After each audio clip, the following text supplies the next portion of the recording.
Om Sahana Vavatu Sahanau Bhunaktu Sahaviryam Karavavahai Tejasvinavadhitamastu ma Vidvishavahai. Shanti Shanti Shanti.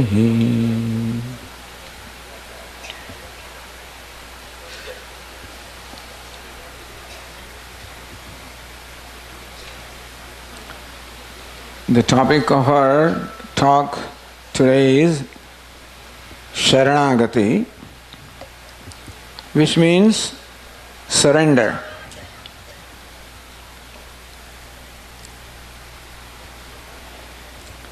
If we study Bhagavad Gita, we find that Lord Krishna teaches Saranagati or surrender as the very means of moksha. Tameva sharanam gaccha sarvabhavena bharata. Lord Krishna says, "Hey Arjuna, may you surrender to the Lord with your total being, tat prasadat param shantim sthanam prapsasi shashvatam." Tat prasadat, by the grace of Ishvara, you will attain the sthanam, that abode, padam, abode, shashvatam sthanam, that is the ultimate abode, eternal abode, limitless abode, which Swami Pratyekvasanandaji, Swami Viditatmananda referred to.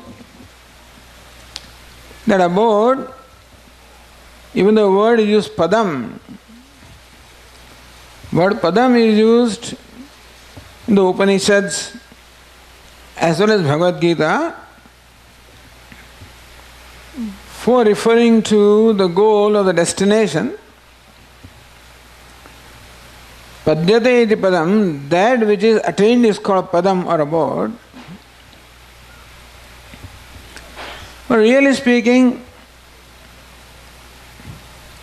this abode that we are seeking, fortunately, is not something to be attained. It is something that is already attained. Somebody asked me, can you relate to some special experience of yours in course of study of Vedanta from Puja Swamiji? I said, on the third day of our course, I had this most wonderful insight, experience, amazement, where Swamiji built up how human being has desires and how he is constantly seeking to fulfill the desires, except that fulfilling desires seem to give rise to more desires. Looks like he can never fulfill his desires the way he is going. Does it mean that we are destined to leave this world with unfulfilled desire, unfulfilled agenda? This is how the talk was completed on the second day. On the third day, Puja Swamiji told the story of the 10th man, as to how this person did not include himself in counting. Every time he counted people standing in front, the count was 9. And how he and everybody concluded the 10th man is lost, and how ultimately the search for 10th man did not lead to discovering, finding 10th man. How someone came along and revealed to him that you are the 10th man. Now I had been studying Vedanta since a few years, listening to teachers, study groups and whatever. Somehow I never got these insights that you are what you are searching for. That there is nothing to be done.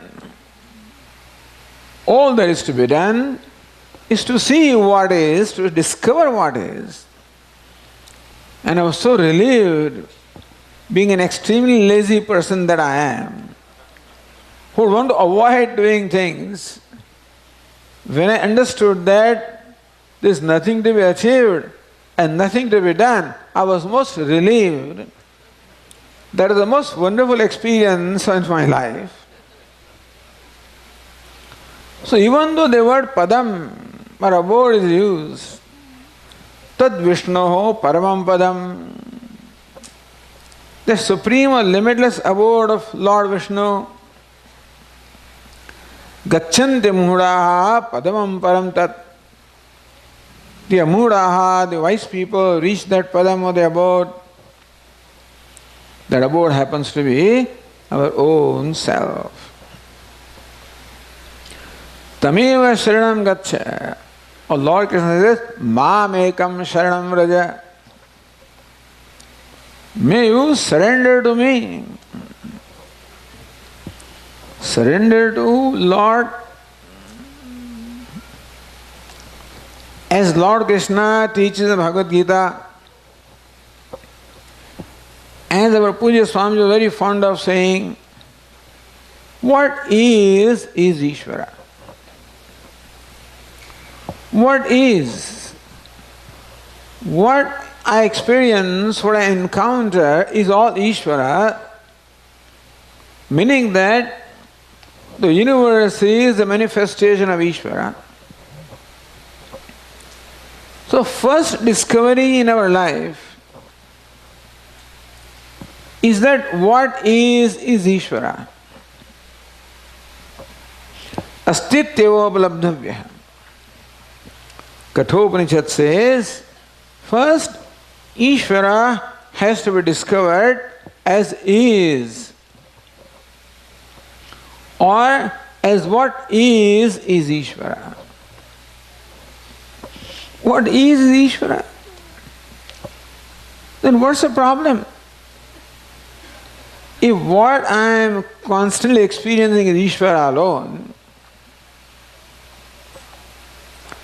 then what is the reason why I do not see that fact? What I am experiencing is Ishvara. Ishvara is what? The abode of happiness, ananda, happiness, fullness, limitlessness, which means that I should be constantly experiencing only happiness because that's all there is. But how come I don't seem to experience that? As Swami Viditatmananda said, in that flute or in that reed is not quite hollow. There are all those blocks inside, which blocks have to be removed. Then only that reed or that flute will be able to produce music, otherwise it won't. Even if it produces something, it will be noise rather than music. So we do produce some music. In terms of what we do, but more often than not, it is noise rather than music. Meaning that by what I say, by what I do, what I intend, I seem to create more unhappiness and conflict for others as well as for myself, which is quite contrary to the nature of reality.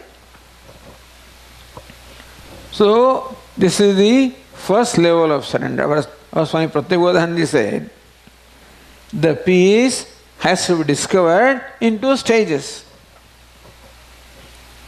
So, first level of peace, or the first level of surrender, is to what is.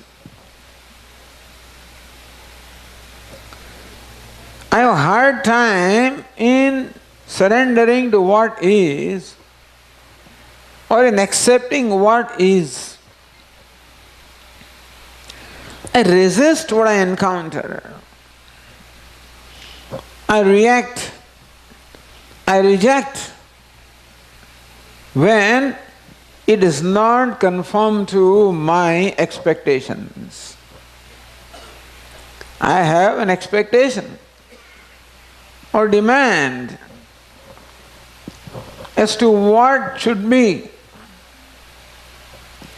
how the world should be, how the situation should be, how people should be. I seem to be in my own world of how things should be. In that process, I miss how the world is. We miss what is while making demands of how it should be. What is Ishvara. What should be is my projection upon Ishvara that is. I project how we should be, how we should not be. In that process, I miss what is.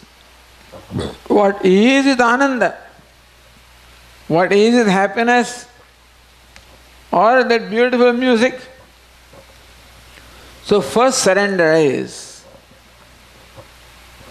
to appreciate what is, what comes in my way of experiencing what is or appreciating what is simply my expectations and demands, which deprive me of appreciating and enjoying what is. Even when Ramchandran sings wonderful music, he's singing Tamil, my mind says, come on now. Moment I say that in my mind is blocked to what he's singing. I think that I can enjoy music only when I understand what he's singing. Not really. I can enjoy what he's singing if I'm tuned with what he is. If my mind just drops his demands and expectations of what he should be singing. And thus, first level of surrender is dropping our expectations and demands by recognizing that these expectations and demands come from my mind, which has ignorance, as Swami said.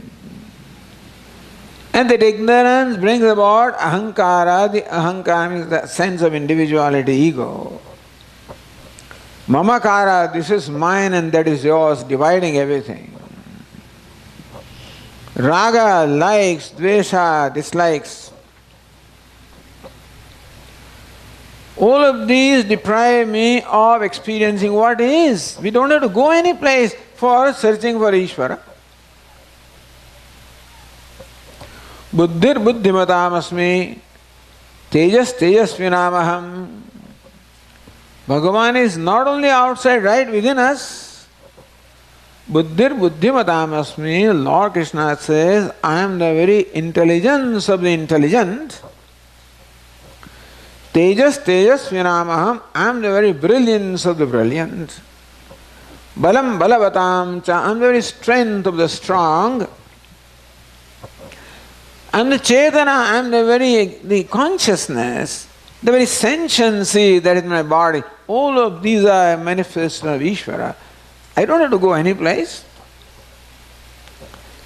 But then to experience what is natural, we need to give up the tendency to spice up everything. If you give me salad, this cucumber, all this raw stuff, what I always ask for, the seasoning, ask for salt and pepper and lemon and this and that. And by the time I am through with that, I don't know what I'm eating. I'm eating only spices, not that very thing. This habit of spicing up everything by expectations of how they should be, I miss what is. Therefore, the first step is appreciate what is. What is to surrender? The first level of surrender is my expectations and demands. By recognizing that these expectations and demands arise from ignorance, from my ego, from my limited understanding of what reality is. And by imposing this limited understanding in the form of likes and dislikes, I am hurting myself. I am depriving myself of what the real joy of life should be. There's a recognition, there must be a value. Our Swami always talk of value of values. A value is a value only when its value becomes valuable to me. The surrender is a value or an attitude. I can do that provided it is valuable to me. That by giving up my resistance, which my demands and expectations bring about resistance to what is because it does not conform to what I want it to be. I resist, I reject, I condemn what is. When I recognize that this tendency is born of ignorance, is born of my very limited understanding of my ego, which always wants to perpetuate itself. The ego wants to perpetuate individuality and ignorance and therefore unhappiness. I have to sarva bhavana. This is why I have to recognize the value of surrender. That I become richer, I become wealthier, I become happier by giving up my demands and expectations. First, discovering a value of how, and I must see it in myself really. As the Swami said that we have to assimilate this teaching. That's why Mananam comes, Nididhyasanam comes. We have to see it in our own self. As to what my demands are, what my expectations are. What I learn in the classroom is in a general way. But that must be translated to myself. That the teacher says that we should give up our expectations and demands. Do I have them? What is called an expectation? So what state of mind is called expectation? What my mind does, that's called a demand. First I must recognize what expectations and demands I have. I also recognize how fulfilling those expectations and demands all these years had made me more bound to them, a slave to them, and created all conflicts. It has divided me from others. It has isolated me, created in me insecurities and fears. how they are damaging, they have damaged me all along and continue to damage me. I have to see this fact. Then only the value of giving up these expectation demands comes. We must discover a value. What expectations are in me, what those demands are, so that when they arise in my mind, I recognize them. It requires alertness to recognize that this is an expectation, this is a demand, this is a non-acceptance of what is.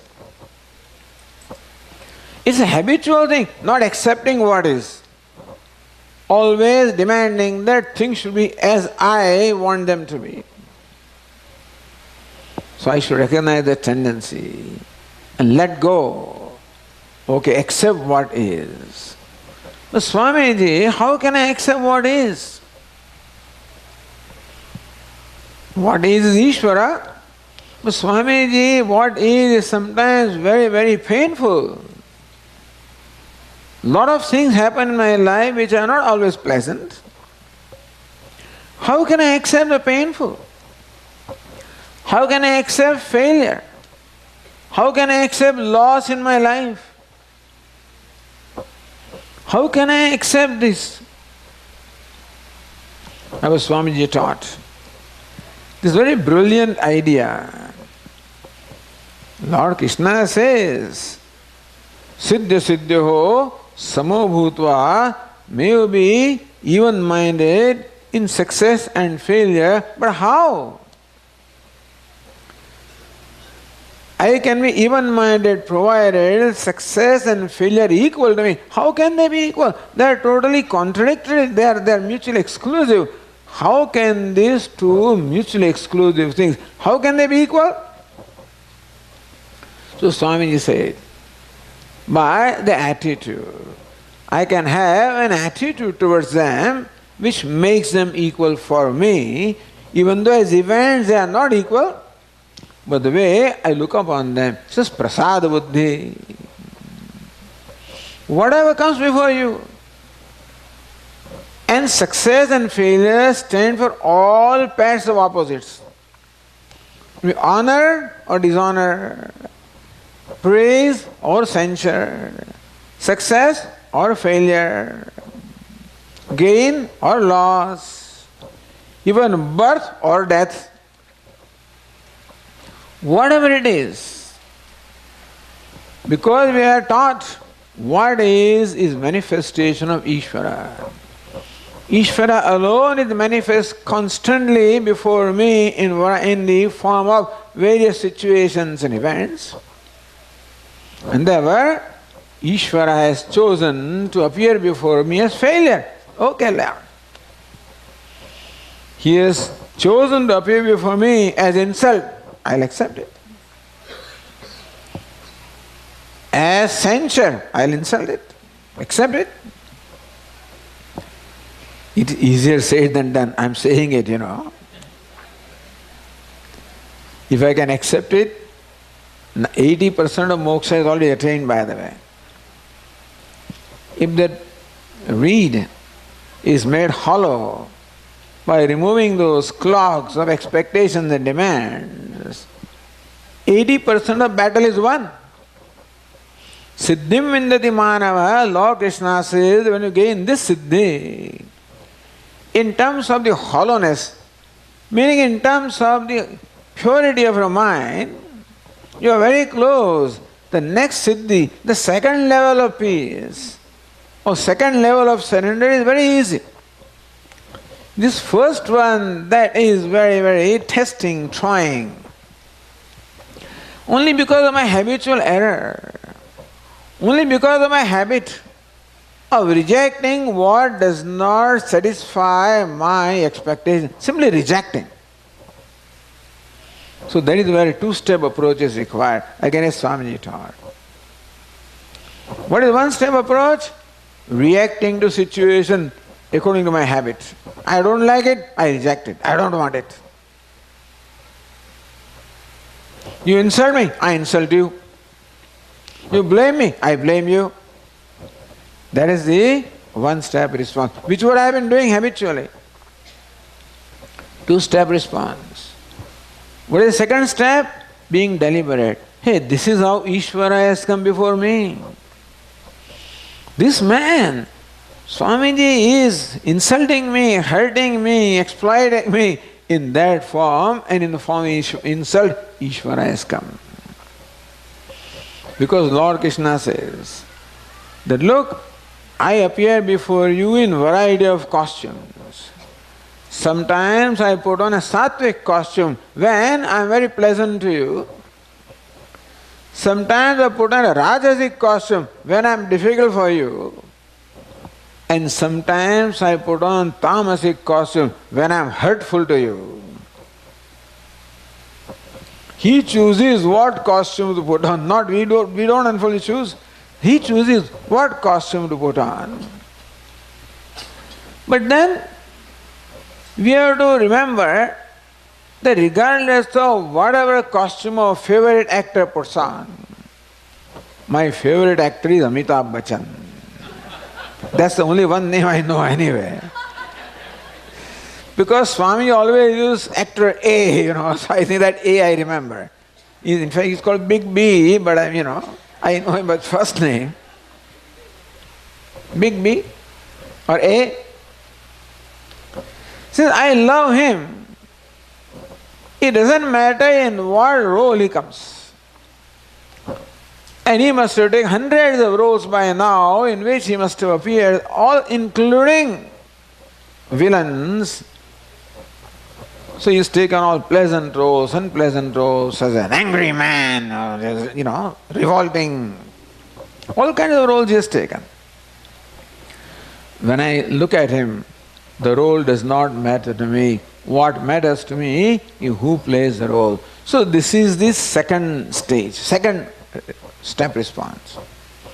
First step response is, one step response is to react to the costume. The second step is to react to the one who is putting on the costume. Hey, this is very clever fellow. Ishvara is, that Krishna he said, it's not easy. Huh? Because he's very mischievous, always testing, and always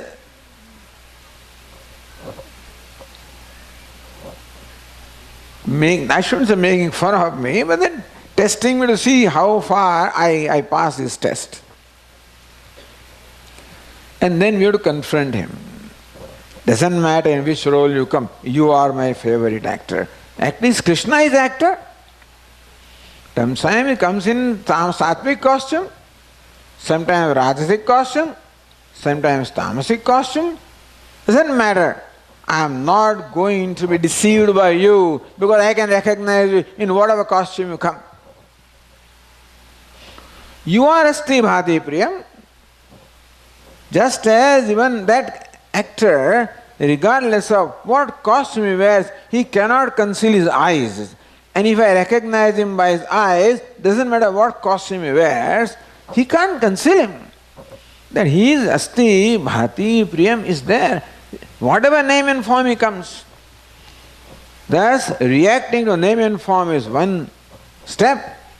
Responding to the one who comes in that name and form.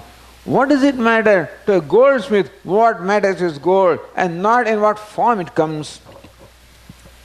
So similarly, we do learn to train. But Swamiji, I don't see asti bhati, you keep talking about I don't see all that. But let us fake it, First step is what? Fake it. This is Krishna. I don't see him. Fake it.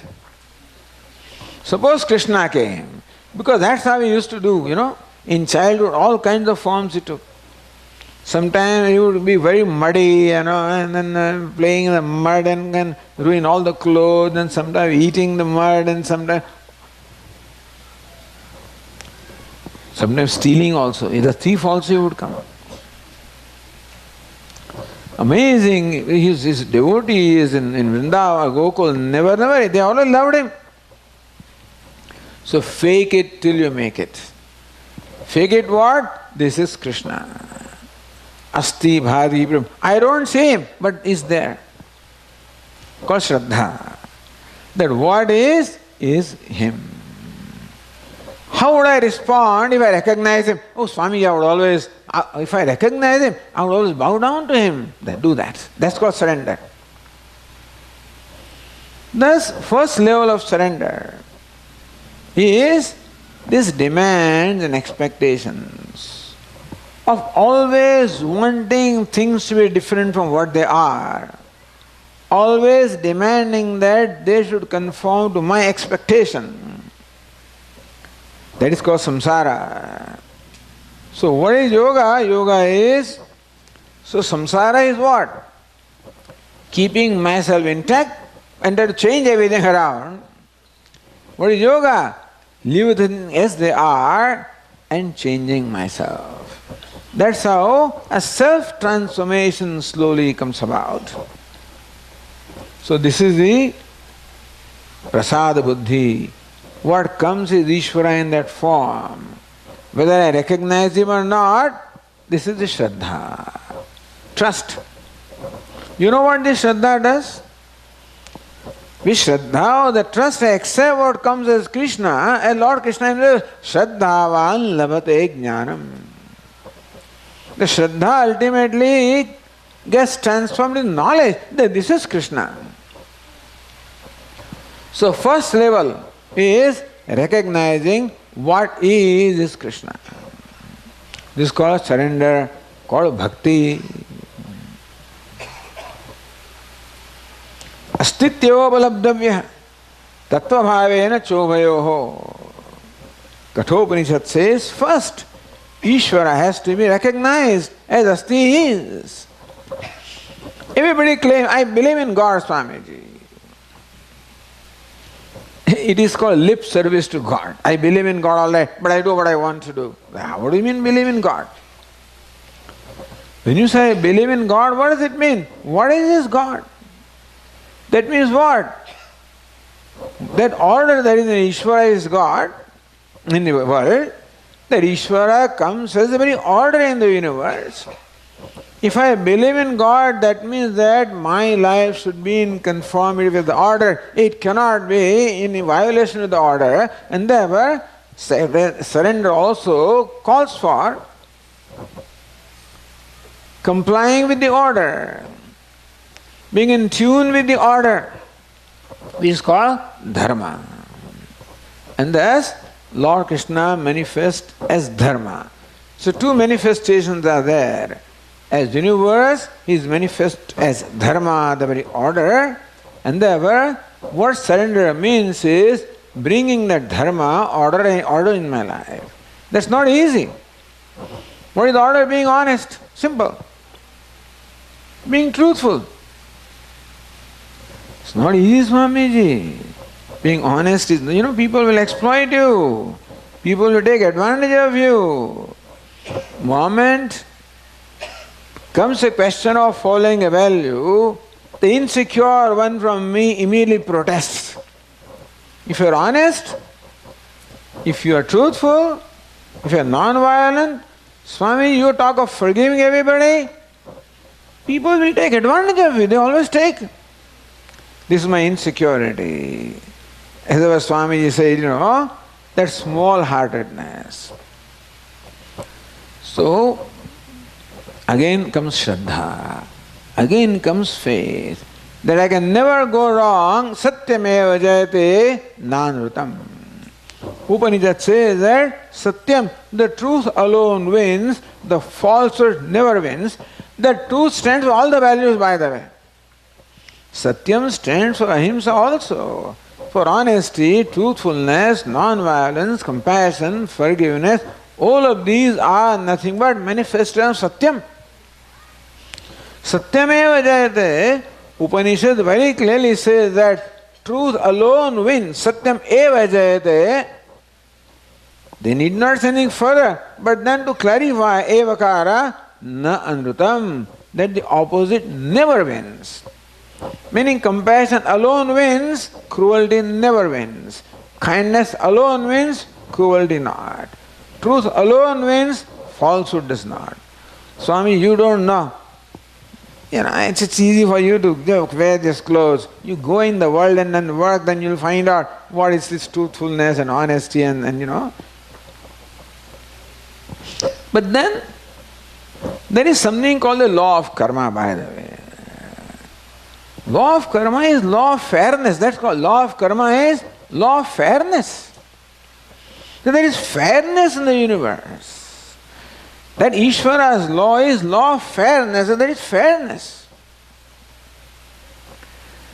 As you sow, so you reap. And therefore, if you do good, the result has to be good. But no, Swamiji, all fellows who are honest and truthful, they always suffer. But the point is, this is our own connection.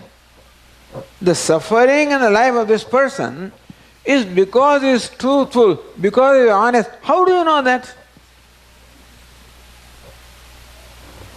For us to determine the relation of cause and effect, you must be omniscient. What do we know?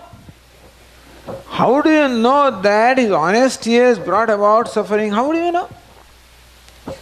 Quite possible that some past karma is bringing about the present experiences, and that what is doing in the present will bring about the future. How do we know that just because a person is suffering, that is because of honesty? Where did we get this conclusion? Everybody concludes like that, just to justify, that's all. That is justification of violating honesty, of violating value, because it's not practical, Swami. What you teach is not practical. That's a nice excuse that we have. You know, this nice story we may have told you. Here is a farmer who takes some 3 crops during the year. In monsoon, he grows rice paddy. In winter, he grows wheat. And then he grows corn. It's a huge silo. And the grain is dumped from the top and it's taken out from the bottom. So now he has cultivated rice in the monsoon. He's dumped that. In winter, he dumps wheat. In spring, he dumps corn. So you see him dumping corn. When he opens, he gets rice. Hey, wait a minute, this is not fair, this is not justice. He's dumping corn right now, how can he get rice?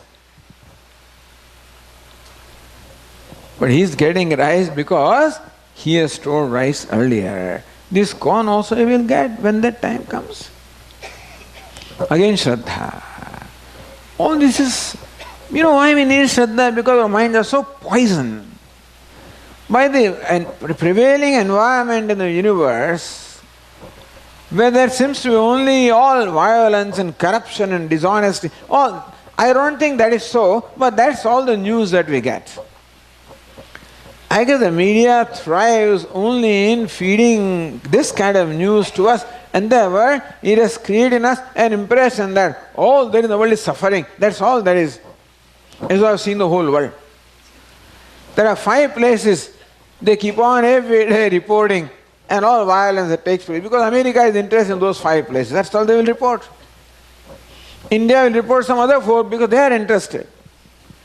But there are a million other places where there is no violence, there is no killing, there is a lot of... We always told, what theft is. If one Swami does something in India, God forbid, he will appear in the front page of all newspapers at least 1 month. And people conclude that that's how Swamis are. Out of 100, one Swami may do something. Other 99 Swamis, there is no spice in that. Aim for that. That's okay. What's the big deal about that? So many charities, so much work is being done by so many people that never finds any attention at all. You do one wrong thing, they blow it out of proportion. The whole education system, media being what it is, our minds are so poisoned that we have concluded that living a life of values is not practical. Again, Shraddhavan labate jnanam. This is fake it till you make it. that dharma, Ishvara comes in our life as dharma. Someday we'll see this fact. This is not simply to be verified, this is not a non-verifiable belief. What is Ishvara is a verifiable belief. It has to be verified by ourselves in our own life as an immediate experience. It's not something to be done after death. Because Ishvara, what is Ishvara? So Ishvara comes to us as different prasada, and Ishvara is manifest as the order of dharma. Thus, while conducting myself, I bring Ishvara into my life by following dharma, by responding to realities of life. I cannot demand that everything has to conform to my expectation, that everything should be convenient to me. Then the world will not function. Like this man had two daughters, and he had married these two daughters to different persons. After a few years, he visited his daughters. His first daughter was married to a one who was baking bricks, Not bricklayer, but brick maker. So he lived with his daughter for a couple of days and he was saying, "Beta, my dear, what can I do for you?" Says, "Father, please pray for me." "What do you want?" Says, "We have recently taken out a fresh stock of bricks from the furnace and it is out there drying, so please pray to the Lord that there is no rain for 15 days. All right? He goes to another daughter. She is married to a farmer. After 3 days he asks her, "Beta, what can I do for you?" "Lord, Pitaji, please pray. We have just sown the seeds in our farm. Please pray to the Lord, let there be a lot of rain in next 15 days. So what will Ishvara do? You want this, and everybody keeps on, therefore we have to only depend upon his judgment that what he does is right for me, that's all. And therefore, pleasant or unpleasant. This is how surrender, in gracefully accepting what comes to me as prasada or manifestation of Ishvara, and conforming to the order in the life also. There is a lot of resistance from within me. The insecure me always comes out with his agenda. "No, Swami, don't do this. Don't tell him that don't tell him. He will ask for taxes, So don't declare your income. Don't declare what you are bringing, with you in the customs office. Don't tell him." My mind always tells me all that stuff also. I won't tell you what I am doing, but anyway, the thing is, this is always there. Whether I am, of course, our Yajna Subramanyam said, Swayam acharate yasmat. He gave the definition of Sanskrit first for Acharya. The word Acharya is derived from various roots. And one is A plus Chara, means to conduct. Swayam Acharya, because he puts into his own conduct. I am whether Acharya that or not, I don't know. Acharya Sthapayate, yes. Right now I am telling you how to do Acharya, that I do. But the thing is, there is no choice. We have to grow. Those blocks have to be removed from that reed. There is no choice. Because we want happiness. There is no other way of being happy. Happiness happens to be, as I said earlier itself, it is attainment of what is already attained. Happiness has to be manifest from myself, and the only way it can manifest is by removing these blocks. There is no other choice. No other way of being happy. If somebody shows you a source of happiness other than the self, please tell me, we will stop teaching Vedanta. You prove to me that anything can make anybody happy. No way. Only Atma is of the nature of happiness. Everything else is inert. Everything is Jadam. Jadam cannot have happiness. Only consciousness can have happiness. So this first level of surrender clears all those, the blocks within that fluid, in the reed. And now, of course, it's easy. Then comes second level of surrender. Swami Namaste Nataloka Bando. He quoted some verse of Viveka Chudamani also. Karunya Sindhu is that word, you know. Swami Namaste Nataloka Bando. Karunya Sindhu. Patin, describing Puja Swamiji. Karunya Sindhu. Ocean of compassion. Viveka Chudamani describes how an aspirant surrenders to the teacher. Tat vidhi pranipatena pariprashnena sevaya. Pranipata, a dirgha namaskar, a long prostration, which is nothing but surrendering to the teacher. Teacher stands for scripture, shastra, and scripture stands for Ishvara, meaning that is surrendering to the teacher and the scripture and Ishvara and the teaching. Shastrasya guruvakyasya satya buddhyavadharana. The second level of surrender. What does that do to me? Further surrender. That opens a real surrender. Shravanam, mananam, nididhyasanam. What do I surrender there? The ignorance is surrender. In first level of surrender, products of ignorance are surrender. All those blocks of expectations and demands. And second level of surrender is of the avaram of ignorance by the pursuit of knowledge through Shravanam, Mananam, Nididhyasanam. But this will happen. So how do I know that I am making progress? This process will lead us to discovering a greater and greater value for knowledge. As my mind changes, what is dear to me also changes. A tamasic mind, dear is how to hurt somebody.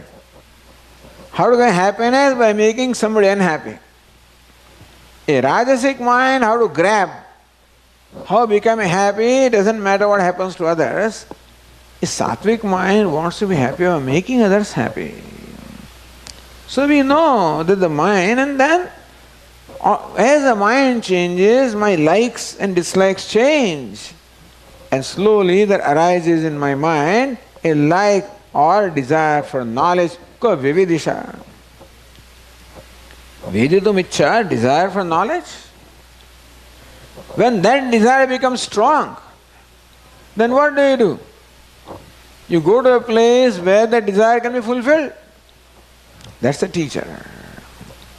And that's how I expose myself to the teaching. Of course, it requires grace of Ishvara, but I already acquired that grace. That surrender brings about the grace. What is grace? Favorableness of Ishvara.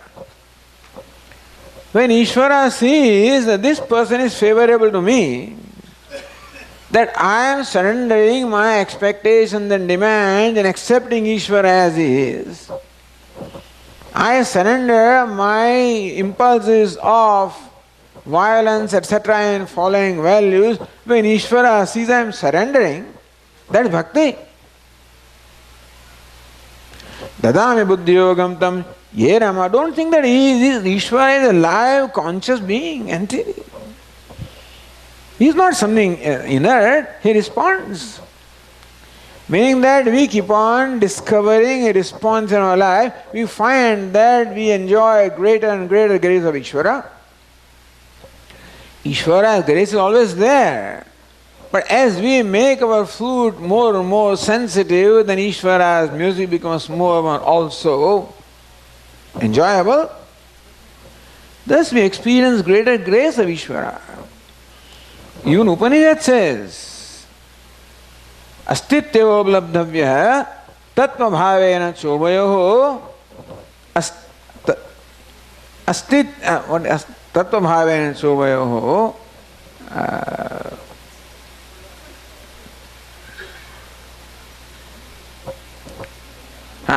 astitya oblabdhena tattva bhava prasidati. That tattva by Ishvara prasidati, even Nirguna Brahma also becomes favorable to Ishvara, becomes favorable to us. In all this process, we have Ishvara's grace is support. We are not alone.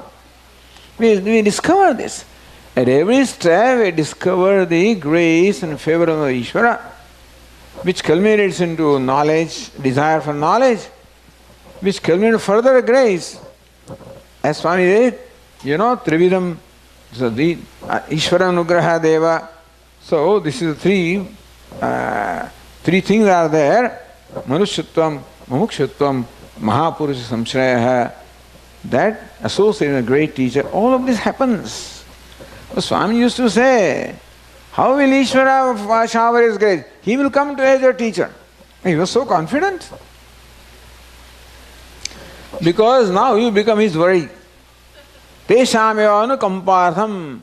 Lord Krishna says, we generate anukampa in him. We generate compassion in them. What should I do with this fellow? Then your job is done. Then he makes other things clear. And that's how the second level of surrender is surrendering ignorance. And that's how the second level of peace or second level of ananda, which is astityobalabdavya, what is Ishvara? Tattva bhavena chobha. Well, I am Ishvara. So what is Ishvara culminates into I am Ishvara. That's how the loop is complete. That's how the equation is complete. Thus, this is the final surrender. Tat prasadat param shantim sthanam prapsasi shashvatam. Tat prasadat. All along prasada Ishvara's grace is there. Prapsasi, you will attain. Sthanam shashvatam sthanam prapsasi. You attain that, the eternal abode, which is your own self, you will attain that.